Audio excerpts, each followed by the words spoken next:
জ্ঞানেশ কুমার কলকাতায় এসছেন এবং সেই উপলক্ষে আজকে আমাদের ধর্ণা।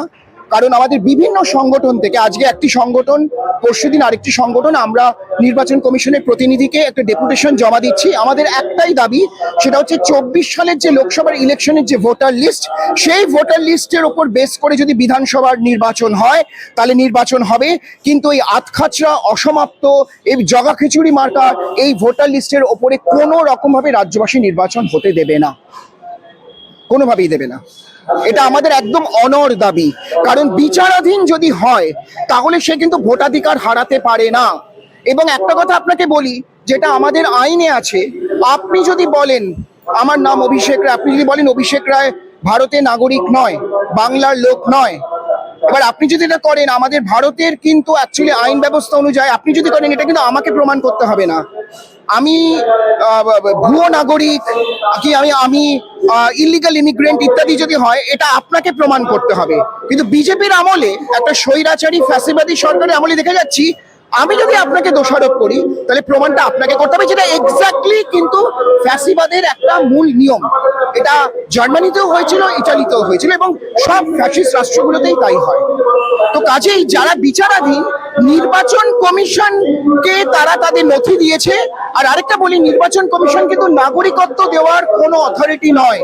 নির্বাচন কমিশন শুধু ভোটার লিস্ট তৈরি করে, এবং নির্বাচন কমিশন যেহেতু চারটে স্তম্ভের একটি অন্যতম প্রধান স্তম্ভ, সেই জন্য তার একটা বড় দায়িত্ব সেটা হচ্ছে যে মানুষের ভোটাধিকার পাইয়ে দেওয়া।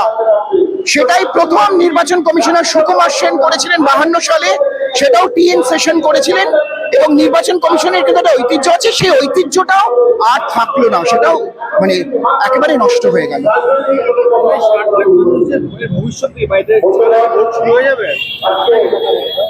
দেখুন, বাংলার মানুষ তো খুব সহজে কিছু ছেড়ে দেয় না। 19 সালে এনআরসি মুভমেন্টের সময় বাংলা উত্তাল হয়েছিল, আমাদের অনেকেরই রাজনৈতিক জীবনে অনেকটাই সে সময় শুরু হয়েছিল। আমরা যারা সেই অর্থে ছাত্র রাজনীতি করিনি বা অন্য সময় রাজনীতি করিনি, তারাও প্রায় 40-এর কাছে বয়সে এসে আমরাও রাস্তায় নেমেছিলাম। কারণ যখন দেখলাম যে আমাদের নাগরিকত্ব চলে যাচ্ছে, আমার আপনার কাছে সবচাইতে মৌলিক অধিকার কি? নাগরিকত্ব অধিকার। কারণ সেটার উপরে বেস করে আমাদের সবকিছু। আজকে সরকারের কাছে দাবি, আমার দেশে থাকার দাবি।